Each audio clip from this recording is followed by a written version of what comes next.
तो दोस्तों, जैसा कि कल मुझे अपने ईसा फाउंडेशन की तरफ से महादेव जी का जो रुद्राक्ष प्राप्त हुआ है, वो रुद्राक्ष को मैं आज उसको मतलब खोलने जा रहा हूँ। और उसके अंदर क्या है, मैं एक बार देख चुका हूँ, पढ़ चुका हूँ। उसकी भभूति आई थी भस्म का, जो मैं लगाया चुका हूँ। लगाने के बाद मुझे बड़ा मतलब अंदरूनी जो शांति उस टाइप का जो मुझे प्राप्त हो रहा है। और मैं ये ब्लॉग बनाने के लिए अपने रूम से ही बना रहा हूँ। एक्चुअली मैं नहा कर आया हूँ, जस्ट अभी कपड़े मैंने पहने हैं जो सिर्फ टी शर्ट्स वगैरह में या शॉर्ट्स में ही बैठा हूँ, क्योंकि मैं ऑफिस के लिए तैयार होने में टाइम है। और अभी मैं आराम से फ्रीली मस्त खुला है, इसलिए मैं शॉर्ट बनियान में ही शूट कर रहा हूँ। और वैसे भी मैं यार बचपन से पहलवानों के संग रहा हूँ, तो पहलवान लोग अक्सर ऐसे ही रहते हैं शॉर्ट्स वगैरह में, मतलब लोवर वगैरह में, या फिर अपने बनियान वगैरह में रहते हैं। क्योंकि देखो, पहलवानों के साथ रहता है, उनका मानना रहता है। आजकल के लड़के रहते हैं बचपन से जीन्स फुल बाजू की शर्ट पहन कर रखते हैं, अपने बॉडी के हवा धूप कुछ भी नहीं लगने देते। और उस तरीके से शरीर को क्या फैलाव नहीं होता है, टाइट कपड़े है, शरीर सुकड़ा रहता है, ना हवा लगती है ना कुछ। तो मैं खुला रखता हूँ, जिससे बॉडी भी खुलकर रहती है। और मतलब इसलिए बोला जाता है नाइट में शरीर अपने शरीर को क्या बोलते हैं, बिल्डिंग करने का काम करती है। और रात में हमेशा खुला कपड़ा पहन कर सोना चाहिए, क्योंकि इसलिए बोलता है क्योंकि शरीर खुला रहता है, उतना ज़्यादा चौड़ता है। तो ये पहलवानों की ट्रिक है, वो अक्सर ऊपर का तो बॉडी खुला कर ही सोते हैं। मेरे खूब से फ्रेंड्स पहलवान रहे हैं, इसलिए मुझे इन बात की नॉलेज है जो आपको बता रहा हूँ। कुछ बंदे ये रहते हैं, वर्क आउट करते हैं, जिम भी जाते, कुछ भी करते हैं, फिर उनका शरीर छोड़ने में टाइम लेता है। उसकी यही कमी है कि वो अपने बॉडी को कैद कर रखते हैं। इसलिए आज़ाद करोगे तो पंछी ऊँचा ही उड़ेगा। तो दोस्तों, ये जो आ चुका है मैं आपको दिखाने जा रहा हूँ अपना। ये तो मैं क्या है, अपने ब्लॉग के अंदर बेसिक जानकारी भी देता रहूँगा जो मैं खुद के विचार रखता हूँ।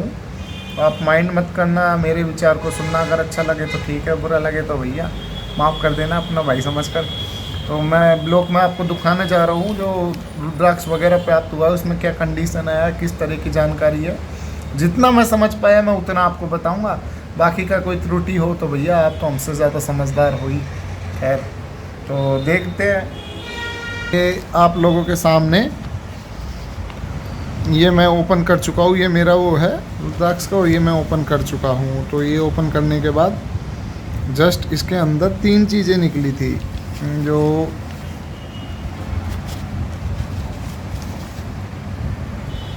इसके अंदर ये सीधा सीधा निकालता हूँ। हाँ दोस्तों, ये 3 चीज़ें हैं। इसके अलावा ये के जो पीछे है वो अंदर से बिल्कुल खाली है। और ये जो चीज़ें है, इसके अंदर रुद्राक्ष आया हुआ है जो एक बार ओरिजिनल कर आया है। और इसके अंदर जो आदि योगी की जो ये गले की माला थी, इसका रुद्राक्ष प्राप्त हुआ है। किसी ने देखा नहीं होगा आदि योगी की, तो इनका फेस 112 फीट का है। सबसे बड़ा शिवलिंग का जो शिव जी का जो शंकर प्रारूप है, इसको शंकर प्रारूप बोला जाता है।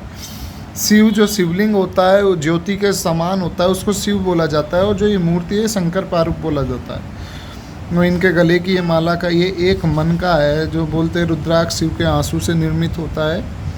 तो ये एक मन का मुझे प्राप्त हुआ है। और इसके अंदर भभूति आई है, जिसको मैंने अपने सिर पर लगाया है।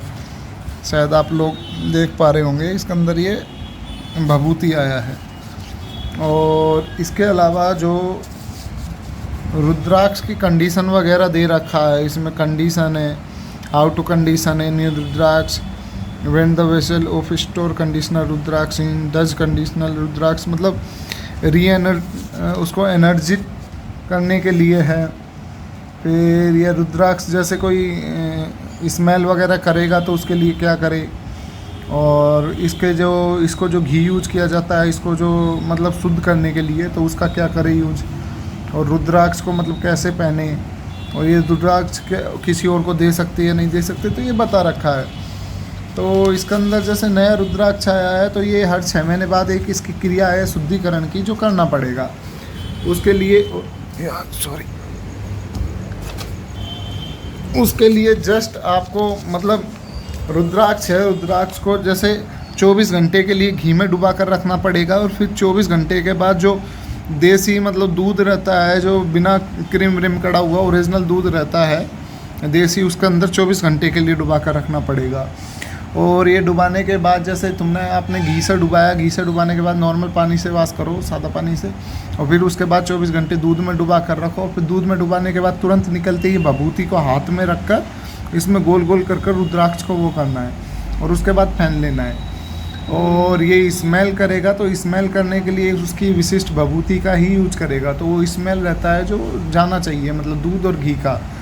और उसके अलावा जब तुम नहाओगे तो ठंडे पानी से नहाते वक्त इसको हटाना है। गर्म पानी से अगर आप नहाओगे तो ये ब्रेक होने का वो रहता है, इसमें लिखा हुआ है ब्रेक हो सकता है, गर्म पानी से नहीं नहाना है। जब ठंडे पानी आप डालोगे तो ये गले में इस पानी के टच के साथ रुद्राक्ष से जो पानी आपके बॉडी में आएगा, जो आपकी ऊर्जा उठती है ऊपर की तरफ, कई बोलते हैं ना भाई मेरा दिमाग फड़क रहा है, भाई मुझे गुस्सा आता है, उसको शांत करेगा। जो आपकी एनर्जी नीचे से, जो आपने देखा होगा जो कुंडलियाँ होती है, जो मनुष्य की कुंडलियाँ होती है, जो पहली कुंडली जो उसका होता है जो मूलाधार की होती है, तो नीचे से कुंडली जागृत होती सबसे ऊपर जो इंसान का तीसरा नेत्र का जो बिंदु बोला जाता है, अपने सिर, अपने सब लोगों के जैसे सांप की मणि होती है वैसे इंसानों के भी एक मणि होती है दिमाग में, सिर में, जब हम टीका लगाते हैं वो जो टीके का मूल बिंदु होता है, पर वो दिमाग इंसान की जो रहती है वो एक छोटा सा हड्डी का टुकड़े के समान रहती है, चावल के दाने की बराबर। उसी को ही सिर का तीसरा नेत्र के समान हर इंसान में पाती है, हर औरत में, आदमियों में पाया जाता है। जो इंसान का यहाँ पर सूक्ष्म बिंदु होता है उसको जागृत करना कुंडली जागृत करने के समान रहता है। जागृत करने का मतलब जैसे इंसान के हर बिंदु में जो ऊर्जा रहती है, तो ऊर्जा को समाहित करना, उसको प्रमाणित करने का एक अलग तरीका, एक अलग क्रिया रहती है जो योग में आती है। और वो बहुत मतलब हठ योग के बाद ही सीखा जाता है, वो ऐसे नहीं सीखा जाता। मुझे जितना ज्ञान है भैया मैं वो बता रहा हूँ, देखो गलत भी हो सकता है सही भी, क्योंकि अगर तुम गलती नहीं करोगे तो कोई तुमको सुधारने नहीं आएगा, इसलिए गलती करना भी अनिवार्य है, ये मेरा सिद्धांत है। तो वो जो चीज़ है तो उसको जागृत करने के बाद जैसे सिर के यहाँ पर बिंदु है, ऐसे इंसान के यहाँ पर रहता है एक चावल के दाने के बराबर, हर इंसान में रहता है, आप में भी है, मुझ में भी है। लेकिन भैया वो मतलब कुछ योग से और कुछ कंडीशनों से, कुछ मतलब पूजा, कुछ अनुष्ठान, कुछ व्रत, कुछ उसको कर उसको जागृत किया जाता है इंसान की कुंडली। इंसान की पहली कुंडली जागृत होता है तो उसमें इतनी ज़्यादा ऊर्जा उत्पन्न होती है, इंसान बगला जाता है, उसको झेल नहीं पाता। कुंडली जागृत करना देखो एक उस तरीके से है कि आप इतनी ऊर्जा इकट्ठा कर रहे हो कि आप परमाणु बम की तरह हो। अगर परमाणु बम है, परमाणु बम से बिजली उत्पन्न होती है, हर चीज़ होती है, अच्छे अच्छे कार्य होते हैं, लेकिन अगर परमाणु बम की ऊर्जा को अपन मतलब सही से यूज नहीं कर पाए तो तबाही बहुत करता है। उसी तरीके से कुंडलिनी जो जागृत करने का तरीका होता है वो होता है, अगर उसको सही से, अगर आप मतलब तो ये है, अगर आप सही से उसको मतलब कंट्रोल नहीं कर पाए तो वो आपके लिए बहुत हार्मफुल है, इंसान पागल हो जाते हैं। मतलब कई ऐसे मैंने देखे हैं जो तपस्या वगैरह करने बैठे, लेकिन उनसे गलत तपस्या होती है और उसके साइड इफ़ेक्ट मैं अपने आंखों से बहुत ज़्यादा देखा हूँ। मैं भी पहले योग वगैरह करता था और इसके अंदर मैं बहुत डीपली घुसा था, लेकिन जब नॉलेज कहते हैं ना, जब तक कोई गुरु नहीं मिलता तब तक ये चीज़ों में नहीं बढ़ना चाहिए। गुरु भी जिसको संपूर्ण ज्ञान हो, अगर वो गुरु आपको मिलता है तो आपकी जर्नी जारी रहती है, और अगर आपको नहीं मिलता है आप इन चीज़ों को ट्राई ना करें। यूट्यूब के ऊपर बहुत से पड़े भैया कि ये कर देते, वो उनके चक्रों में ना रहे भैया, ज़िंदगी बर्बाद हो जाओगी, इसका स्तर हिल जाएगा पूरा। तो इन चक्रों में ना पड़े, यूट्यूब में बोल देते हैं ऐसे करो, नाक है सांस में यहाँ कंट्रोल करो, इन चीज़ ये भैया जो इंसान का जो बॉडी हो वो अपने बॉडी के साथ खिलवाड़ नहीं कर सकता कोई भी। ये मेंटली ऊर्जा रहती है, बोलते हैं ना अगर बिजली का गलत वायर दूसरे में जुड़ जाता है तो शॉर्ट सर्किट हो जाता है, वैसे ही इंसान की ऊर्जा गलत नसों में प्रवाह हो जाएगी तो बहुत परेशानी होगी। इसलिए वो चीज़ ना करें। आपको नॉलेज है तो आप उस क्षेत्र में आगे बढ़े, नहीं तो कोई गुरु बनाए, क्योंकि बोलते हैं तन है विष की बेलड़ी, गुरु अमृत की खान, और शीश कटे तो गुरु मिले तो भी सस्तो जान। अब ये बात है आजकल के टीचरों के ऊपर नहीं है, जो ये धार्मिक या अध्यात्म जो आपको जीवन में खुद शांति पहुंचाए उन गुरु के लिए बोली गई है। और गुरु एक ऐसा व्यक्तित्व रहता है जिसकी डांट में भी एक ज्ञान रहता है। जो गुरु पूर्णिमा वगैरह रहता है, सब धर्मों में गुरु रहते हैं, ऐसे मैं बात मानता हूँ, और सबका अपना अपना नियम, अपने सिद्धांत रहता है, लेकिन इंसान अपने जीवन में लिए क्या करता है वो है। मैं तो अभी तक मुझे कोई गुरु प्राप्ति नहीं हुई, मैं सिर्फ महाकाल को अपना गुरु मानता हूँ और उनके अकॉर्डिंग ही चलता हूँ। वो मैं ये सोचता हूँ मेरी डोर उनके हाथ में है, वो जहाँ चलाएँगे मैं चलूँगा। जो होता है मेरे साथ उसको मैं अच्छा मानता हूँ। अगर कोई मेरी लाइफ में आता है जाता है, कोई मेरा दुख होता है, यार दोस्त होता है, कोई बने ना बने, वो मेरे साथ है, मैं ये मान कर चलता हूँ। तो उस टाइप से ये सिद्धांत है। और मेरे इस ब्लॉग में मैंने बताया कि रुद्राक्ष रहता है, उसको आपको घी के अंदर 24 घंटे डुबा कर रखना है, उसके बाद सादा पानी से धोना है, फिर दूध में 24 घंटे डुबा कर रखना है, फिर अपने हथेली पर बभूति लेकर उसको राउंड करके बभूति को वो करना है, फिर सूखे कपड़े में लेकर उसको सुखाना है। तत्पश्चात धारण कर सकते हैं। या आप सोते हुए भी और वैसे भी पहन सकते हो, घूम सकते हो। और हर 6 महीने बाद ये क्रिया करनी है। और गर्म पानी से नहाते हो तो इसको वो रखना है, दूर रखना है, वरना रुद्राक्ष पर साइड इफ़ेक्ट पड़ता है। ये एक बीज के समान है, और जैसे उसके ऊपर पड़ता है वैसे इसके ऊपर क्रिया पड़ती है। तो नॉर्मल है, इसका शुद्धिकरण वगैरह सब कुछ आया है, और किसी और को देना नहीं है जो इससे जुड़े हुए हैं, क्योंकि जिसके प्रवृत्ति के हिसाब से जो रहता है उनके लिए ये चीज़ें आई है। आज के लिए इतना ही दोस्तों। और वीडियो मेरी शायद ज़्यादा लंबी हो जाती है, आपको लगता है कि मैं ऐसे बातें करता हूँ, मेरी बातें पूर्ण रूप से सुना करिए, क्योंकि कुछ अच्छी कुछ ख़राब। देखो, हर इंसान के विचार व्यक्तित्व अलग रहता है। मेरा जैसा विचार व्यक्तित्व मैं साझा तो करता हूँ, कम से कम अंदर तो घोट कर भैया परमाणु बम नहीं बनता मैं। तो ये मेरा है जो मैंने बता चुका हूँ। जितनी मुझे नॉलेज है मैं आपके पास शेयर करा।